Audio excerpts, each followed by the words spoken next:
Hi hello ನಮಸ್ಕಾರ ಸ್ನೇಹಿತರೆ, welcome back to me Gokul Karvi YouTube channel. ಇವತ್ತಿನ ವಿಡಿಯೋದಲ್ಲಿ ನಾನು ನಿಮಗೆ ದೋಸೆ ಇಡ್ಲಿ ಮಾಡಿ ಮಿಕ್ಕಿರುವಂಥ ಬ್ಯಾಟರ್ನಲ್ಲಿ ಸ್ನ್ಯಾಕ್ಸ್ ರೆಸಿಪಿ ಒಂದು ಮಾಡೋದನ್ನು ತೋರಿಸ್ಕೊಡ್ತೀನಿ.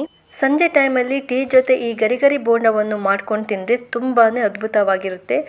ಮಕ್ಕಳಂತೂ ತುಂಬ ಚೆನ್ನಾಗಿ ಇಷ್ಟಪಡುವಂತಹ ಒಂದು ರೆಸಿಪಿ ಇದು.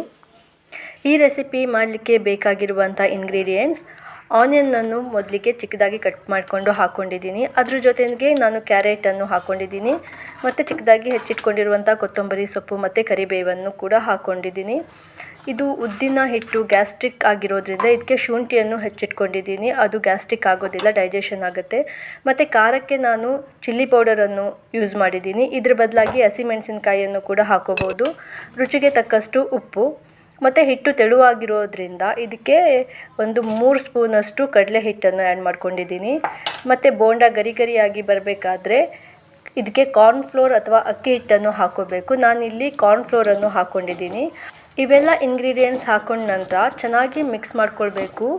ಚೆನ್ನಾಗಿ ಮಿಕ್ಸ್ ಮಾಡಿಕೊಂಡಿದ್ದ ನಂತರನೂ ಹಿಟ್ಟು ತೆಳು ಅಂತ ಅನಿಸಿದರೆ ಇನ್ನೊಮ್ಮೆ ಕಡಲೆ ಹಿಟ್ಟನ್ನು ಆ್ಯಡ್ ಮಾಡ್ಕೋಬಹುದು. ನನಗೆ ಇಲ್ಲಿ ಸ್ವಲ್ಪ ಹಿಟ್ಟು ತೆಳು ಅಂತ ಅನಿಸ್ತು, ಹಾಗಾಗಿ ನಾನು ಇನ್ನೊಮ್ಮೆ ಕಡಲೆ ಹಿಟ್ಟನ್ನು ಇದಕ್ಕೆ ಸ್ವಲ್ಪ ಆ್ಯಡ್ ಮಾಡ್ಕೊಂಡಿದ್ದೀನಿ. ಕಡಲೆ ಹಿಟ್ಟನ್ನು ಹಾಕ್ಕೊಂಡು ಇನ್ನೊಮ್ಮೆ ಚೆನ್ನಾಗಿ ಮಿಕ್ಸ್ ಮಾಡ್ಕೊಂಡಿದ್ದೀನಿ. ಇದನ್ನು ಸ್ವಲ್ಪ ಹೊತ್ತು ಬಿಡುವ ಅವಶ್ಯಕತೆ ಇಲ್ಲ, ಆಗಿಂದಾಗಿಯೇ ಮಾಡ್ಕೊಂಡು ತಿನ್ಬೋದು.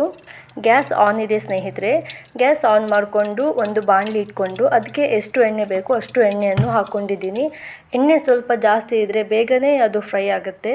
ಮೊದಲಿಗೆ ಎಣ್ಣೆ ಕಾದಿದೆಯಾ ಅಂತ ಒಂದ್ಸಲ ಚೆಕ್ ಮಾಡ್ಕೊಂಡಿದ್ದೀನಿ.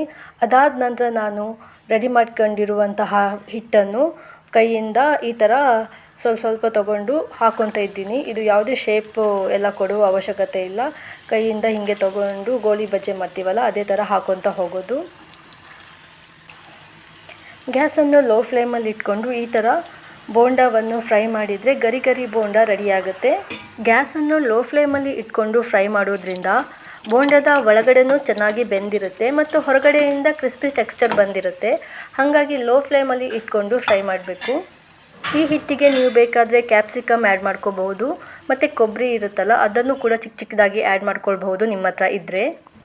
ಇವಾಗ ನೋಡಿ ಗರಿಯಾದ ಬೋಂಡ ರೆಡಿಯಾಗಿದೆ. ಈ ಬೋಂಡ ಯಾವ ಥರ ಬೆಂದಿದೆ ಅಂತಲೂ ನಿಮಗೆ ತೋರಿಸ್ತೀನಿ ಬನ್ನಿ. ಒಳಗಡೆಯಿಂದ ತುಂಬ ಬೆಂದಿದೆ ಮತ್ತು ಹಾಗೆ ಹೊರಗಡೆಯಿಂದ ನೋಡೋದಾದರೆ ತುಂಬ ಕ್ರಿಸ್ಪಿಯಾಗಿ ಬಂದಿದೆ.